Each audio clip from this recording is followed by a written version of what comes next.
Yes, hope all of us are doing great. My name is Ernest, and this is Ernest Sciences and Mathematics TV channel.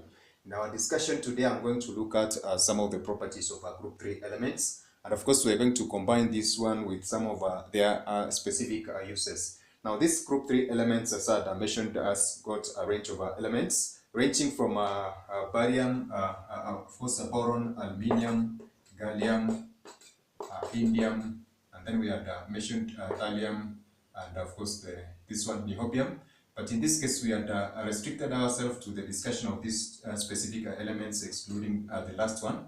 And we had said that each of these elements are going to display unique properties in terms of their physical and chemical properties. And therefore, in our last discussion, two discussions have basically looked at the concept of boron and said that, unlike other elements, this is going to be displaying extreme non-metallic characters, both in its physical and chemical properties, and therefore this one gave it a unique, of course, characteristic distinguishing it from the rest of the elements. Now, in our discussion today, I'm going to also emphasize on the concept of other elements, and these are going to range from aluminium, gallium, indium, and then we shall look at thallium in this specific case. And of course, we are going to look at some of the compounds which are going to be formed by these specific elements and some of their uses in our day-to-day application.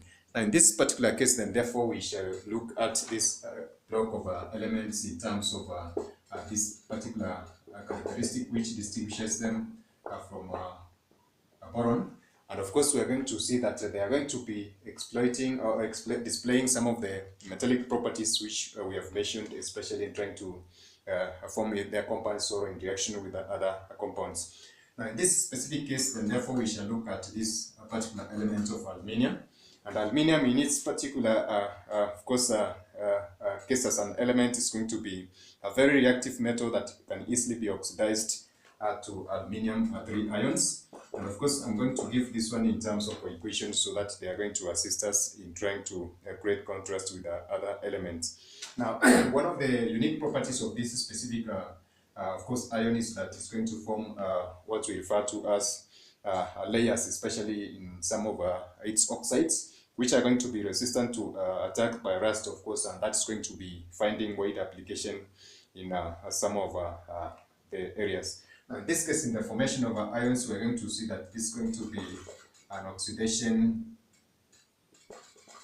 process. And of course, we can give an example of this specific case for aluminium. Now, one of the unique properties of aluminium that we're going to see that are going to be unique is, in a sense, is that it's going to react with both acids and bases. And this is going to be due to its acidic properties. Now, in this particular case, I'm going to use one of the equations, and of course this is going to assist us appreciate its role as a reducing agent. So we're going to have this one having aluminium as a reducing agent, whereby we're going to have, perhaps I can just write this specific stoichiometric equation so that we are going to use it as an example for us in appreciating this particular case for aluminium in its reaction. So this is going to be solid, aqueous, and then we're going to have evolution of a gas given as such. So this is one of the properties that's going to assist us appreciate the unique characteristic of aluminium as a good reducing agent. And as we said, of course, it's going also to react with bases due to its acidic property. Now, in our last discussion, I had given an example of a member of this specific group of boron, and we had mentioned the concept of boric acid. In this case, we are going to see that this specific compound of aluminium is going to display acidic properties. And of course, this is going to enable aluminium compounds react with bases in order to form complex ions. Now, in this case as well, we can give an example of an equation whereby we are going to have, perhaps I can as well have a stoichiometric equation in this particular case, which is going to assist us appreciate the nature of aluminium as, of course, reacting with a base due to its acidic property. So this is going to lead to the formation of a complex ion, which is going to be given as such. So this is going to be OH4 negative, and then there's going to be, of course, an addition of evolution of this specific hydrogen gas given as such. So we can just have a stoichiometry of this specific equation, whereby it's going to be liquid gas given as such. So basically this ion is going to be a 2 negative ion given as such. So this is one of the properties of aluminium that is going to be unique in a sense that is also going to react with a base due to its acidic property in the formation of this complex and evolution of hydrogen gas. And of course, aluminium is also additionally is going to react with other oxidants and air. And in about that form, we are going to see that the nature of this specific reaction is going to be extremely exothermic. And of course, it's going to be leading to the formation of aluminium oxides, which we are going to see later. Now, I mentioned that basically this oxide is going to be forming, which is going to be insoluble and water resistant, or of course, which is not going to be readily reacting with water. And the reaction of aluminum and other oxidants or air with other oxidants, especially in powdered form.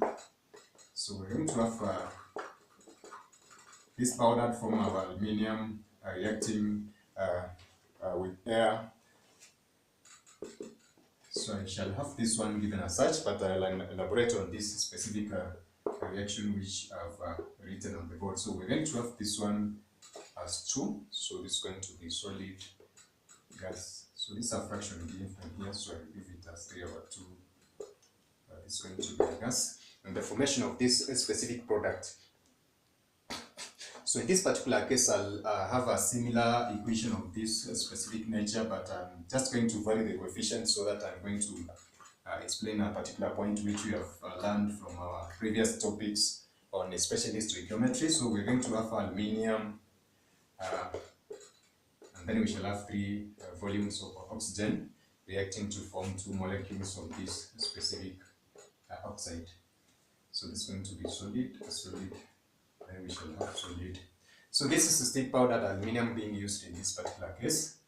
So if you try to look at the first equation, there is one of the cases which we have discussed under the basic gas laws, whereby according to the Lusak's laws, gases cannot react in half quantities, and therefore we are going to have this specific equation written as a second one, and of course which is going to comply with the Le Chatelier's principle and other laws which we have discussed under the gas laws. In this particular case, then therefore this is going to assist us, of course, elaborate on the various properties of aluminium as a group 3 element. And of course, as we have said, it's going to be reacting rapidly with air to give a thin layer, tough layer that is going to be water, of course, insoluble in water. And this one of the examples which are given in terms of perhaps this one on this product on my lower part. Now, one of the properties of this specific oxide, which is of course insoluble in water, is that it is susceptible to acids and bases, which means basically then therefore it can react with a base or acid or acidic condition in order to form some of the products which we are going to see later. Now, a previous statement I mentioned basically that aluminium is a good reducing agent, but as well it can react with a base due to its acidic property. Now, in this specific case, then therefore we are going to see that this specific product is going to be susceptible to an acidic or a basic condition, and of course this is going to be leading to the dissolution or dissolving of this particular layer. So therefore, one of the properties of this oxide of aluminium is that it can be dissolved in an acid or a base, and we can give particular reaction showing these properties of the oxide of aluminium in acidic condition. So we shall have this stoichiometric equation whereby this specific oxide is being exposed to an acidic condition, and this is going to lead to the formation of these ions, and then we shall have perhaps that's going to be okay. So we shall have that water being formed there, leading to the dissolving of this specific layer of aluminium.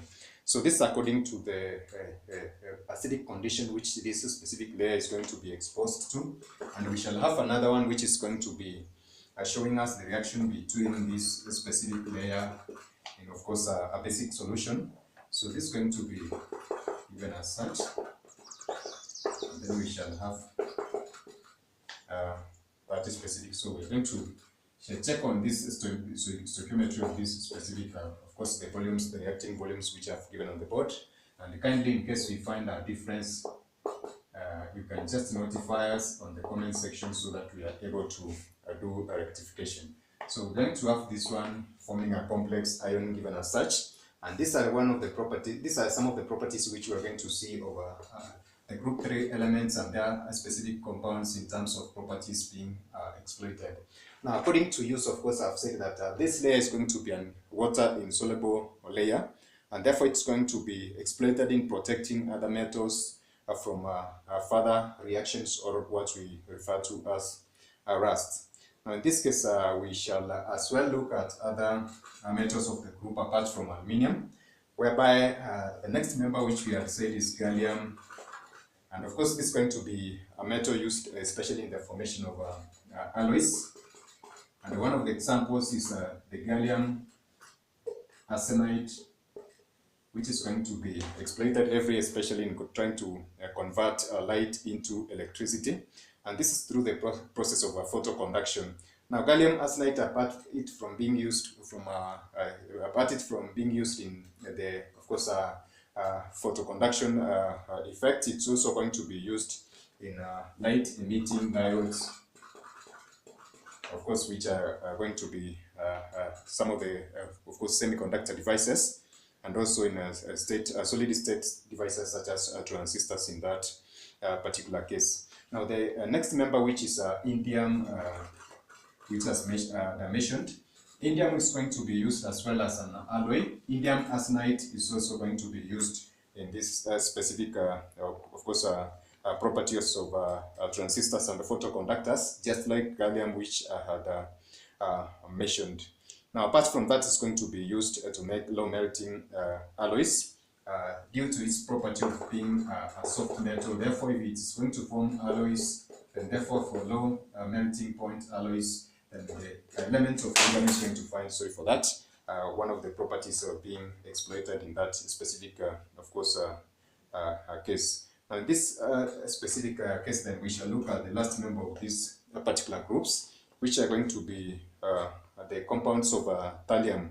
And of course, we are going to see that compounds of thallium are going to find limited use due to its properties of properties of being extremely toxic, and therefore that's going to limit their uses insofar as their uses are concerned. So in this particular case, these are some of the properties which we have looked at in details.